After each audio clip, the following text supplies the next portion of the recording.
மூணாவது மந்திரம் பார்க்குறோம். சிரேஷ்டமான மனுஷ ஜென்மம் கிடைச்சிட்டும் ஆத்ம சாட்சா்காரம் மோட்சம் அதுக்கான முயற்சி எடுக்காத ஜனங்கள் மரணத்துக்கு அப்புறம் அஜ்ஞானமா இருக்கிற அந்தகாரமா இருக்கிற அஜ்ஞானமா இருக்கிற இருட்டால மூடப்பட்ட அசுரலோகங்களை பிராபிப்பா அப்படின்னாக்கும் இந்த மந்திரத்துல சொல்லப்படுறது.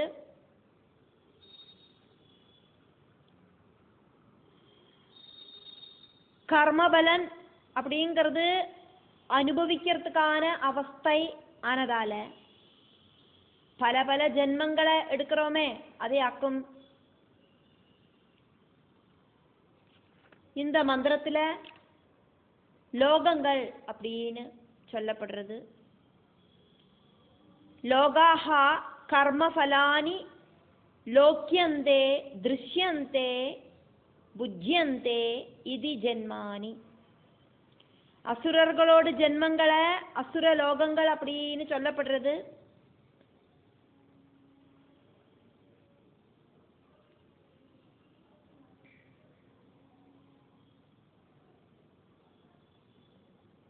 பரமாத்மா பாவம் இருக்கே அந்த பாவத்தை பேஸ் பண்ணி பார்க்கிறத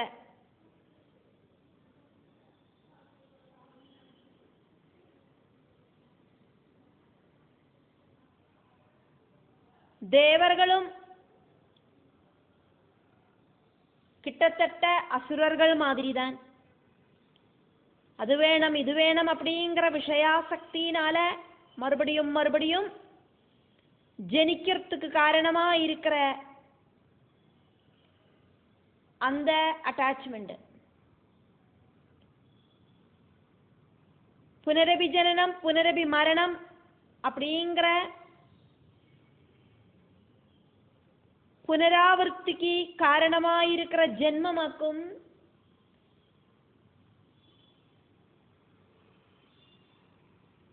அசூரிய லோகம்.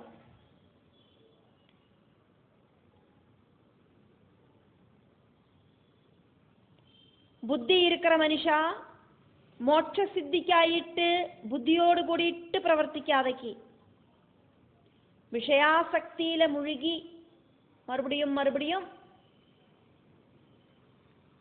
ஜனிக்கிறா.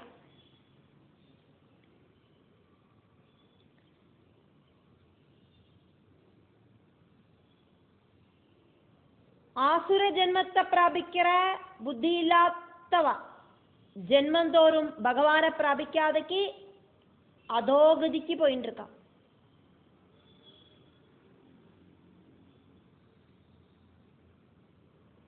அத சொல்லற ஒரு மந்திரம் பிருஹதாரண்யக உபனிஷத்துல இருக்கு.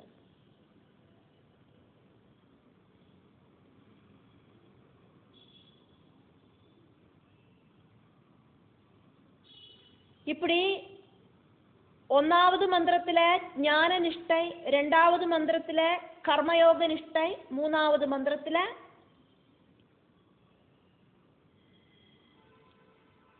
ஞான நிஷ்டை கர்மനിഷ്ഠയില് ഒന്നും ഇൻക്ലൂഡ് ഇല്ലാത്ത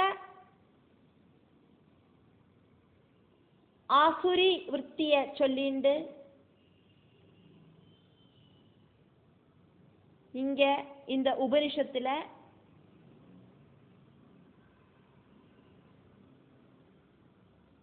பல தரத்துல இருக்கிற ஜீவிதங்களை எடுத்து காட்டப்படுறது.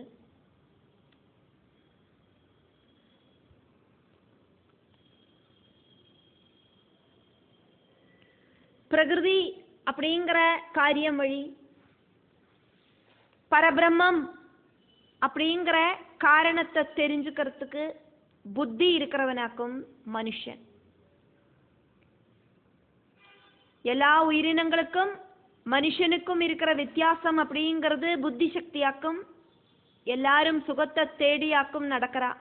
சுகத்தை தேடி தேடி ஜீவித யாத்திரை பண்றா. துக்க அனுபவமாக்கும் நமக்கு இதனால வந்து சேருறது. துக்கம் வேணும் அப்படின்னு ஆரும் ஆசைப்படுறதில்லை. சுகத்தை தேடி தேடி பல பல விஷயங்களோடு பின்னால ஓடுற நம்ம நமக்குள்ள இருக்கிற ஆனந்த ஸ்வரூபனை தெரிஞ்சுக்கிறது இல்லை. நமக்கு ரொம்ப ரொம்ப ஜாஸ்தி பிரியம் அப்படிங்கிறது நம்மளோட ஜீவனுக்கும் நமக்குள்ள இருக்கிற ஆனந்த ஸ்வரூபனை தெரியாம இருக்கிற அந்த ஒரு சிச்சுவேஷனையாக்கும் இந்த 3வது மந்திரத்துல சொல்லப்படுறது. தே ஆத்மாவை தெரியாத அஜ்ஞானிகள் அசுர்யா நாமலோகாக அசுரலோகத்தை நல்லதல்லாத்த லோகங்களை கச்சந்தி பிராபிக்கிறான்.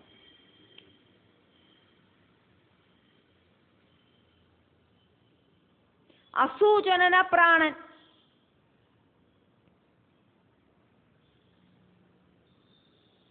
அழியக்கூடின பௌதிகமான விஷயங்களில பிரகிருதி சௌக்கியங்களில மட்டும் மனசை லயிச்சு வாழறா.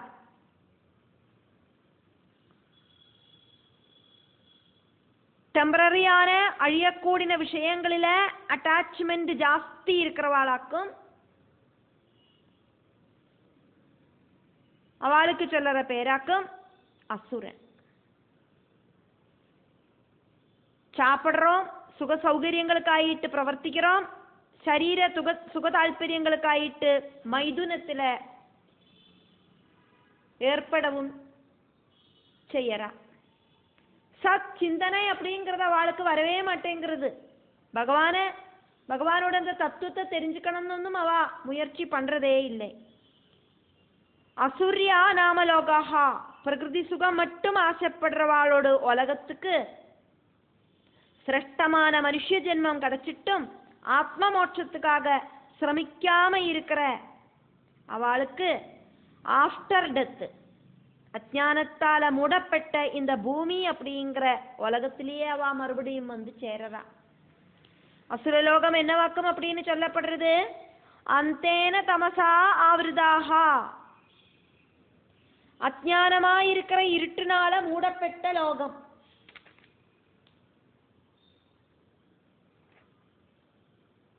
இந்த பிரபஞ்சம் ஃபுல்லும் பகவல் மாயையால மூடப்பட்டிருக்கு. இருக்கிறது இல்லாத மாதிரியும் இல்லாதது இருக்கிற மாதிரியும் தோணற இந்த பிரபஞ்சம்.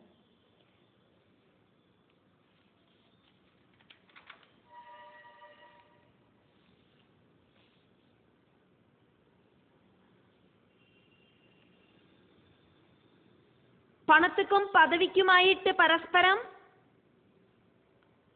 அடிச்சுக்கிற லோகம். ரெஸ்பெக்ட் கொடுக்கறவாள ரெஸ்பெக்ட் கொடுக்காம இன்சல்ட் பண்ணற லோகம்.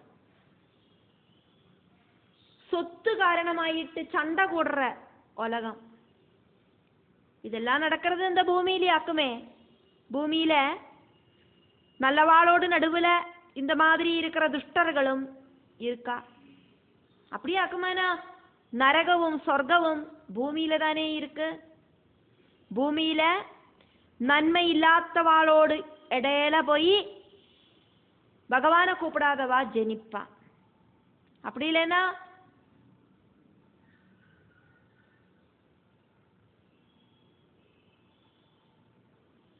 சத் அல்லாத்த யோனிகளில போய் ஜெனிப்பா.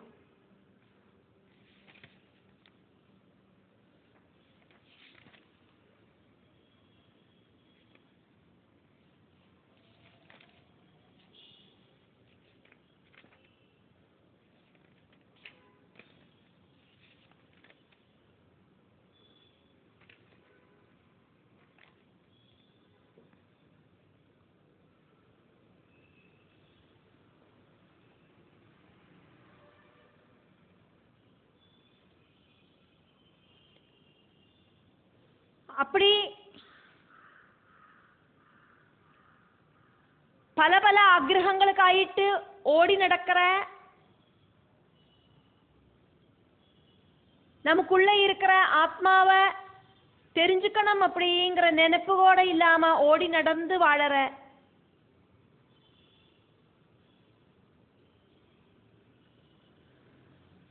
அஞ்ஞானிகள் இறந்து போனானா வெளிச்சம் கிடைக்காத ஜனன மரண ரூபமாயிருக்கிற சம்சார சக்கரத்துல பெட்டு கரங்கின்னு இருப்பா. புனரபி ஜனனம் புனரபி மரணம் அப்படிங்கிற ப்ராசஸ் நடந்துட்டே இருக்கும் அந்த ஜீவனுக்கு.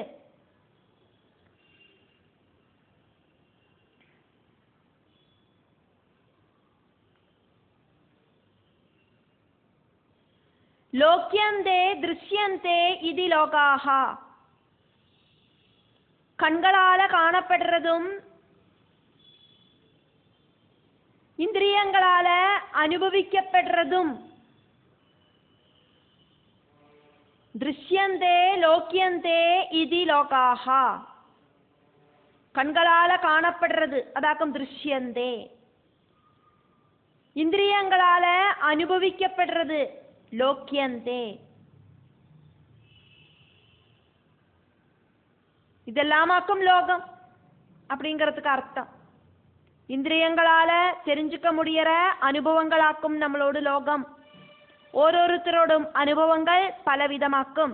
சிலவா சுகம் அப்படிங்கிறத அனுபவிக்கிறா, சிலவா துக்கம் அப்படிங்கிறத அனுபவிக்கிறா, சிலவா இன்சல்டேஷன் அப்படிங்கிறத அனுபவிக்கிறா, சிலவா டென்ஷன் அப்படிங்கிறத அனுபவிக்கிறா. இப்படி பல பல ஆளுகளுக்கு பல பல அனுபவங்கள். அந்த அனுபவங்களுக்கு தகுந்த மாதிரி வாழ்க்கை. லோகாஹா கர்மஃபலானி லோக்கியந்தே திருஷ்யந்தே புஜ்யந்தே.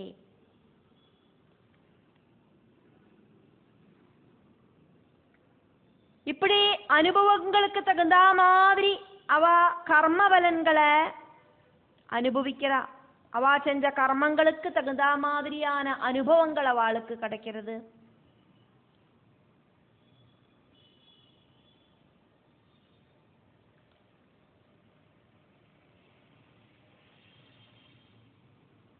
ஆராக்கும் இப்படி அசுரலோகத்தை பிராபிக்கிறவா அப்படின்னு சொல்லப்படுறது.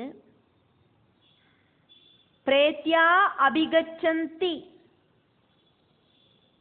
தான் தே பிரேத்ய அபிகச்சந்தி. தே அவா பிரேத்யா அந்த பகவானை கூப்பிடாத பகவத் தத்துவம் தெரிஞ்சுக்கணும் அப்படின்னு நினைக்காத அவா பிரேத்யா நன்னா போயிட்டு, நன்னா போறது சொன்னா இறந்து போயிட்டு, தான் அந்த அசுரலோகங்களை அபிகச்சந்தி பிராபிக்கிறா. இந்த பூவுலகிலேந்து போற ஜீவன் மறுபடியும் பூமிக்கே டிம் அப்படின்னு வந்து விழறது. இருட்டு மட்டும் இருக்கிற அஜ்ஞான லோகத்துல, சத் அப்படிங்கிற ஞானம் இல்லாத லோகத்துல போய் சேருறது. கடவுள் நம்பிக்கை இல்லாதவாளோடு நடுவில் போய் ஜனிக்க வேண்டிய சிச்சுவேஷன் உண்டாகிறது. பகவானை கூப்பிடுறதுக்கான சிச்சுவேஷன் இல்லாத இடத்துல போய் ஜனிக்க வேண்டி வருது. பகவன் நாமம் கேட்கறதே அலர்ஜியான ஜீவித சிச்சுவேஷன்ல வாழறதுக்கு அவளுக்கு சிச்சுவேஷன் உண்டாகிறது. ஏ கே ஆரெல்லாமாக்குமோ ஆத்மஹனோஜனாக தனக்குள்ள இருக்கிற ஜீவன், ஜீவனுக்கு லட்சியஸ்தானமான பகவத் பாதத்துல எத்தி சேரறதுக்கு சாதிக்காத அவஸ்தையில கொஞ்சம் கூட கேர் பண்ணாம இருக்கிறது அவளாக்கும் ஆத்மாவை இல்லாம பண்றவா, ஆத்மாவை கொல்லறவா. மோட்ச பிராப்திக்கு சூட்டபிளா இருக்கிற மனுஷ ஜென்மம் கிடைச்சிட்டும் அதுக்காயிட்டு நிவர்த்தி மார்க்கத்தையோ பிரவೃತ್ತಿ மார்க்கத்தையோ ஸ்வீகரிச்சு முயற்சி பண்ணாதக்கி பிரகிருதி விஷய தல்பரராயிட்டு மட்டும் அழறவாளாக்கும் ஆத்மாவை கொல்லறவா. சரீரம் அப்படிங்கிறதுக்குள்ளையாக்குமே இந்த ஜீவன் அப்படிங்கிறது இருக்கு. சரீரத்தை ஒரு வாகனமாயிட்டு உபயோகிச்சு பகவத் யாத்திரை நடத்தி பகவானை தெரிஞ்சுக்கிறதுக்கான எந்த ஒரு முயற்சியும் செய்யாதவா அவளையாக்கும் இங்க ஆத்மாவை கொல்லறவா அப்படின்னு சொல்லுது.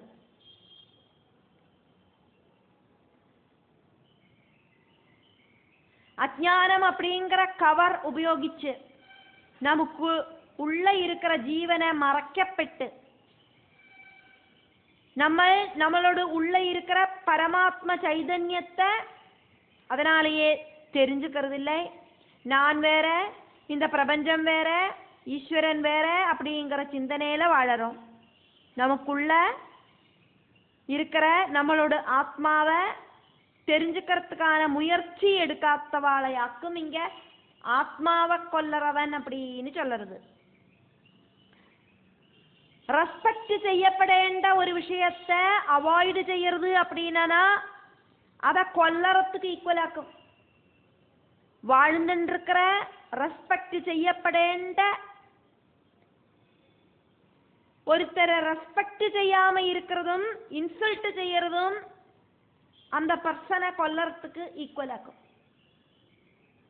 ஃபர்ஸ்ட் மந்திரத்துல ஞான நிஷ்டை, ரெண்டாவது மந்திரத்துல கர்மயோக நிஷ்டை, மூணாவது மந்திரத்துல சொந்தம் விருப்பப்படி நடக்கிற ஆசுரிக பிரவൃத்தியை சொல்லுறது. அதையாக்கு நம்ம மறுபடியும் பார்த்துட்டு இருக்கோம். இங்க அப்படி இருக்கிறவா மறுபடியும் மறுபடியும் ஆசுரிக லோகம் பிராபிச்சுட்டே இருக்கா. பூமியில வரா, மறுபடியும் ஆசுரிக லோகத்துக்கு போறா. நம்மளோடு இந்த அந்தகாரம் அப்படிங்கிறது மாறறதுக்கு அசுரலோகத்திலேருந்து சுரலோகத்துக்கு மாறறதுக்கு உயிரறதுக்கு நம்மளே முயற்சி பண்ணணும். ஆத்மா என்னவாக்கும் அப்படிங்கிறத காது கொடுத்து குரு கிட்டேந்து நம்ம கேட்கணும். அதாக்கும் ஸ்ரோதவ்யம். அடுத்தது மந்தவ்யம். கேட்டு தெரிஞ்ச விஷயங்களை நன்னா சிந்தனை செய்யணும். அதுக்கப்புறம் நிதித்தியாசனம், நன்னா தியானிச்சு உறப்பிக்கணும். ஸ்ரவண மனன நிதித்தியாசனம்.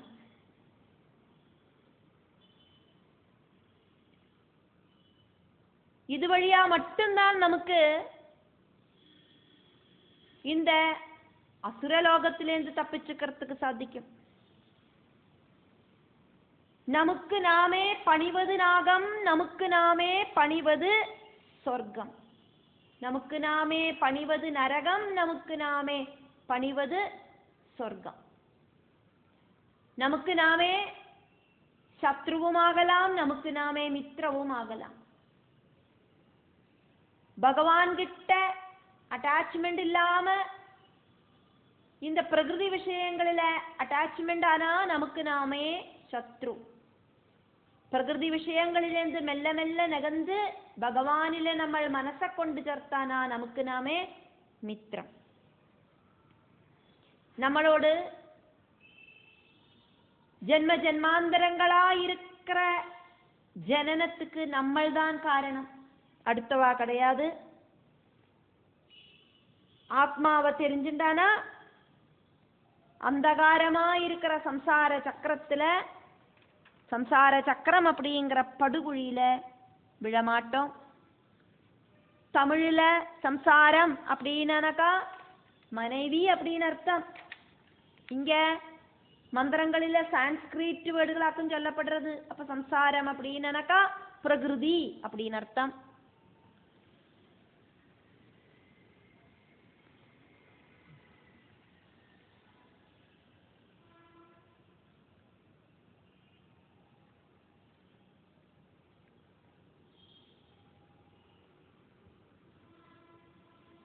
பகவத்கீதையில ஈஷாவாஸ்ய உபனிஷத்துல இருக்கிற 3வது மந்திரம் வர்ணிக்கப்படுறது. 6வது அத்தியாயத்துல 5வது ஸ்லோகம். அதே மாதிரி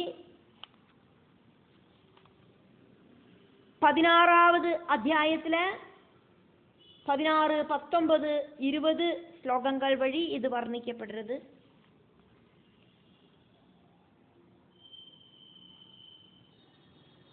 பகவத்கீதையில 6வது சாப்டர்ல 5வது ஸ்லோகம். உத்தரேதாத்மனாத்மானம் நாத்மானமவசாதயேத் ஆத்மைவ ஹ்யாத்மனோ பந்தோராத்மைவ ரிபுராத்மனா. ആത്മാവ് ഉപയോഗിച്ച് ആത്മാവ് ഉയർത്തണം, ആത്മാവ് തളർത്തക്കൂടാது. ആത്മാവ് താൻ ആത്മാവോട് ബന്ധുവും ശത്രുവും.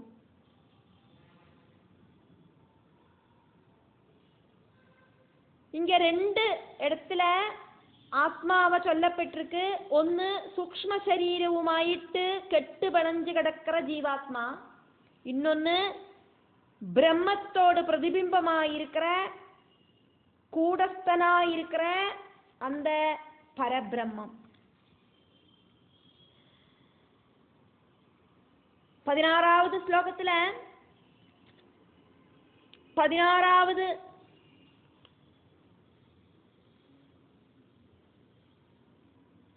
அதே மாதிரி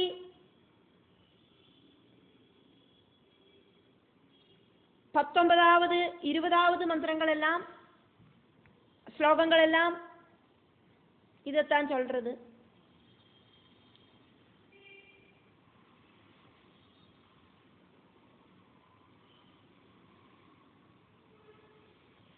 அநேக சித்த விப்ராந்தா மோகஜால சமாவிருதாः பிரசக்தா காமபோகேஷு பதந்தி நரகேஷு ஜௌ.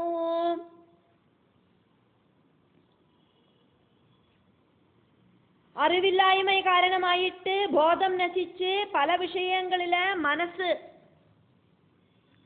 പാഞ്ചു നടக்கிறவாளாയിട്ട്, മോഹജാലത്താല് സൂഴ്ந்து നിൽക്കപ്പെട്ടவாளாയിട്ട്, കാമഭോഗങ്ങളിലെ ആസക്തர்களாയിട്ട് இருக்கிறவா அசுத்தமான நரகத்துல போய் பதிக்கிறா. 19வது ஸ்லோகம்.